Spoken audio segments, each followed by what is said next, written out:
Hello friends, welcome to mass kitchen. இன்னைக்கு நம்ம மெது போண்டா எப்படி செய்யலாம்னு பார்க்கலாமா? அதுக்கு தேவையான பொருட்கள்: கடலை மாவு. நான் இன்னைக்கு பஜ்ஜி போண்டா மிக்ஸ் எடுத்திருக்கேன். நீங்கள் கடலை மாவு வேணாலும் கடலை மாவு எடுத்துக்கலாம். கடலை மாவு எடுத்தீங்கன்னா நீங்கள் அதோட கூடுதலாக ஒரு டீஸ்பூன் மிளகாய் பொடியும் கொஞ்சம் உப்பும் போட்டுக்கோங்க. ஒரு 2 டீஸ்பூன் அரிசி மாவும் சேர்த்துக்கோங்க. அப்போ தான் கொஞ்சம் மொறு மொறுன்னு வரும். நான் இன்னைக்கு பஜ்ஜி போண்டா மிக்ஸ் எடுத்திருக்கேன். தேவையான அளவு உப்பு, பொட்டுக்கடலை மாவு. நம்ம வீட்டில் உடச்ச கடலை இருக்கும் இல்லையா, அதை லைட்டாக வறுத்துட்டு நீங்கள் மிக்சியில் கிரைண்ட் பண்ணி எடுத்துட்டீங்கன்னா அப்படி பொடி மாதிரி வந்துடும். பொடியாக அரிந்த கருவேப்பிலை, பொடியாக வெட்டின புதினா, சின்ன சின்னதாக வெட்டின வெங்காயம், சின்னதாக வெட்டின மிளகாய். இது எப்படி செய்யலாம்னு பார்க்கலாமா? அதுக்கு முன்னாடி நம்ம போண்டா செய்யறதுக்கு முன்னாடியே ஒரு கடாய் எடுத்துட்டு அதில் எண்ணெய் ஊற்றி நம்ம சூடு பண்ணிடலாம். அது சூடு ஆகிக்கிட்டு இருக்க நேரத்திலே நம்ம இந்த மெது போண்டாக்கு மிக்ஸ் பண்ணிக்கலாம். எண்ணெய் சூடாகட்டும். நம்ம இப்போ போண்டா எப்படி செய்யணும்னு பார்க்கலாமா? இப்போ நம்ம ஒரு மிக்சிங் பவுல் எடுத்துக்கலாம். அந்த மிக்சிங் பவுலில் அந்த பஜ்ஜி போண்டா மிக்ஸ் நம்ம எடுத்துக்கலாம். இதோட நம்ம எடுத்து வச்சுக்கிற பொட்டுக்கடலை மாவு அதையும் சேர்த்துக்கலாம்.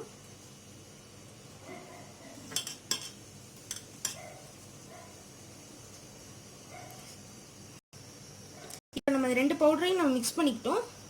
மிக்ஸ் பண்ணிட்ட பிறகு இந்த வெங்காயம் சேர்த்துக்கலாம்.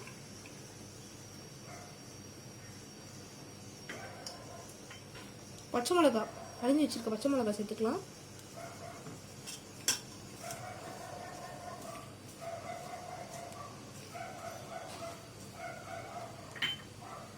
கருவேப்பிலை சேர்த்துக்கலாம்.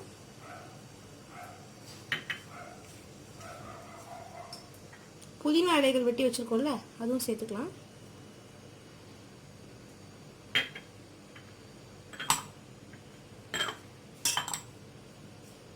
சேர்த்து நல்லா நம்ம மிக்ஸ் பண்ணிக்கலாம்.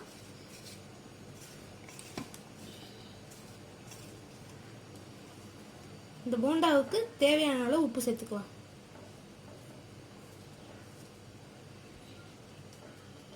பஜ்ஜி போண்டா மிக்ஸில் ஆல்ரெடி கொஞ்சம் உப்பு இருக்கும். அதுக்கு ஏற்ற மாதிரி நீங்கள் உப்பு சேர்த்துக்கோங்க. கொஞ்சமாக உப்பு சேர்த்துக்கலாம்.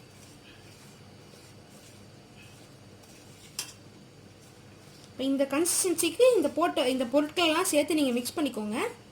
இப்போது இந்த போண்டா கன்சிஸ்டன்சி வர்றதுக்கு தேவையான கொஞ்சம் தண்ணி லைட்டாக தெளித்து நம்ம பிசைஞ்சிக்கலாம். இப்போ இந்த மாவு பிசைறதுக்கு தேவையான அளவு தண்ணி தெளிச்சுட்டு நம்ம பிசைஞ்சிக்கலாம்.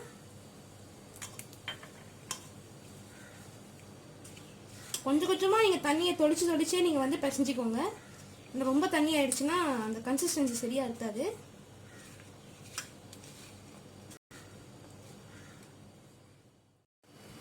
இப்போ நம்ம தண்ணியை லைட்டாக தெளித்து இந்த கன்சிஸ்டன்சிக்கு கொண்டு வந்துட்டோம். இந்த போண்டாக்கு இந்த கன்சிஸ்டன்சி இருந்தால் தான் கரெக்டாக வரும். இப்போ இதை நம்ம பாலாக பிடிச்சி வச்சுக்கலாம்.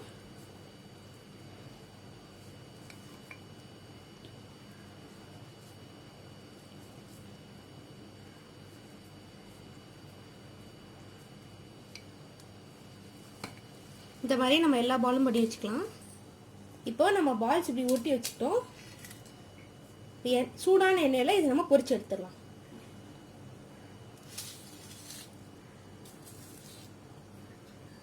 இப்போ எண்ணெய் நல்லா சூடாயிடுச்சு. இப்போ நம்ம பொரிச்சு எடுத்துடலாம்.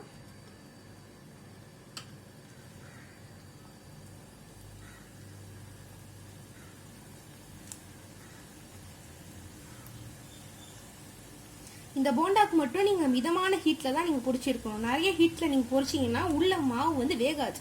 ஏன்னா நம்ம கடலை மாவு எல்லாமே பச்சையாக தான் போட்டிருக்கோம். உள்ளே இருக்கிற மாவு வேகணும், அந்த வெளியில் கிறிஸ்பியாக உள்ள சாஃப்டாக இருக்கணும்னா இதுக்கு நீங்கள் மீடியம் ஃப்ளேமில் வச்சு தான் பொரிக்கணும். இப்போ அது நல்லா பொரியட்டும். இப்போ இது நம்ம லைட்டாக திருப்பி போடுறோம்.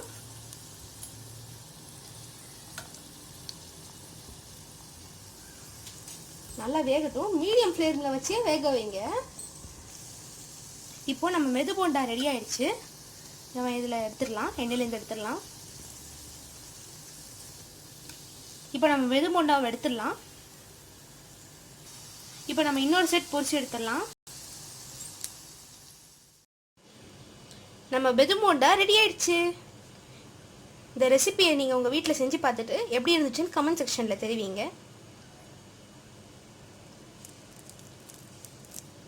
இந்த போண்டா உள்ள பார்த்தீங்களா எவ்வளோ நல்லா வெந்திருக்கு. இந்த அளவுக்கு நீங்கள் வந்து வெந்து எடுத்தால் தான் சாப்பிட்றதுக்கு நல்ல சாஃப்டாக டேஸ்ட்டாக இருக்கும்.